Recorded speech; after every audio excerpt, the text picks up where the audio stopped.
Bonjour à tous et bienvenue sur la chaîne des Animaginables. Aujourd'hui, moment un peu spécial, nous allons tester notre première escape game à domicile. Alors cette escape game est proposée par la société John Doe, et on ouvre ça tout de suite.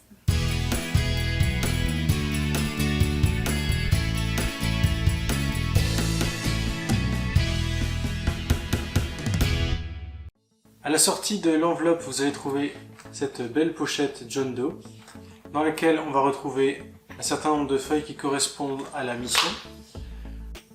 Un petit guide vous aidera à savoir quelles sont les étapes de préparation à effectuer. Il y a notamment pas mal de découpage à effectuer et à cacher un certain nombre d'éléments.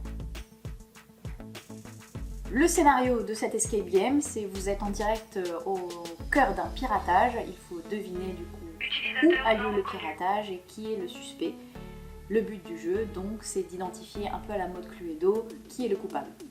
La mission est annoncée pour 60 minutes, donc on va ouvrir les documents, faire la préparation et lancer le jeu. C'est parti. Alors, on vient de terminer l'escape game, on a mis approximativement une quarantaine de minutes pour réaliser cette escape game. On vous dit tout de suite un petit peu nos retours par rapport à cette escape game. Débriefing.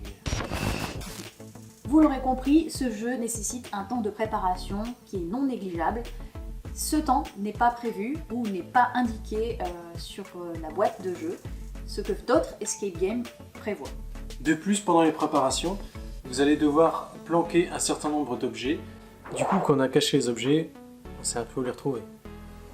Si, comme nous, vous êtes deux à jouer, eh bien essayez de cacher au moins la moitié des objets, chacun d'entre vous, pour pouvoir avoir un peu de surprise lorsque vous allez essayer de les découvrir. Sortir de la pièce quand l'autre cache les objets, par exemple, histoire de laisser un peu de suspense. Alors attention, vous allez devoir parfois cacher des feuilles entières A4. Une feuille A4, c'est beaucoup trop voyant, du coup on est tenté de les cacher un petit peu plus dans des placards ou bien sous des objets. Mais du coup, il faudra bien travailler votre espace de jeu parce que si vous jouez avec des amis ou en famille, ils risquent de fouiller un petit peu à la recherche de ces différents objets. Sinon, vous auriez pu prévoir également des enveloppes pour pouvoir plier les feuilles A4 et planquer les enveloppes un peu partout, mais c'est du matériel en plus et c'est pas forcément indiqué dans la préparation. Le positif. Alors le premier point positif, vous l'avez certainement vu, ce sont les visuels. Parce que vous avez bien une enveloppe où il y avait justement un cachet. Donc ça nous met tout de suite dans l'ambiance agent secret un petit peu. Et puis le livret en papier glacé, c'est vraiment super classe. Et la super carte d'agent secret. On est sur un escape game un peu dans le type Cluedo, dans lequel vous allez devoir éliminer des suspects un à un. Pour ce faire, vous allez résoudre les énigmes.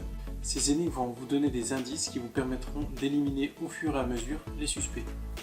Les énigmes sont proposées avec des mécaniques différentes, donc on va utiliser du papier, de l'écriture, du pliage, mais aussi utiliser les applications comme téléphone avec le scan d'un QR code qui va vous emmener à des différentes petites mécaniques à utiliser au fil du jeu.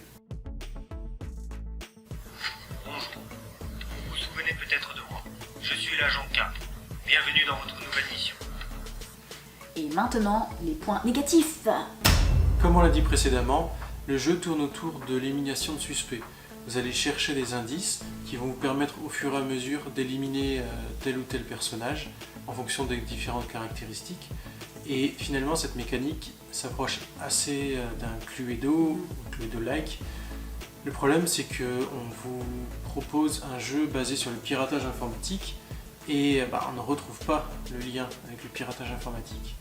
Alors un point qui peut être un point positif, mais pour nous qui était un point plus négatif, c'est la facilité des énigmes.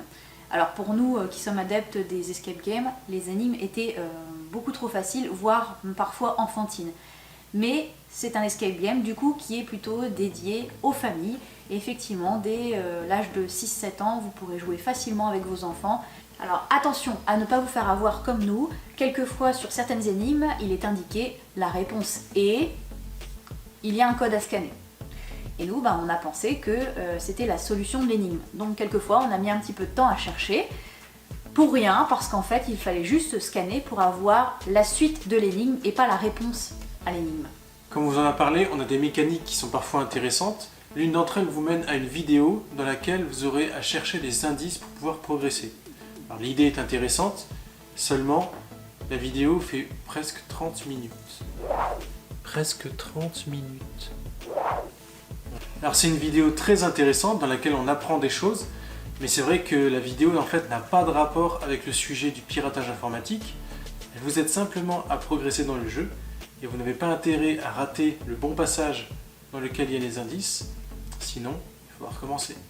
Pour conclure, après avoir joué à ce live escape game réalisé donc à la maison, le jeu était sympathique, mais pas vraiment adapté pour des personnes qui sont adeptes des escape games et autres recherches un peu plus corsées.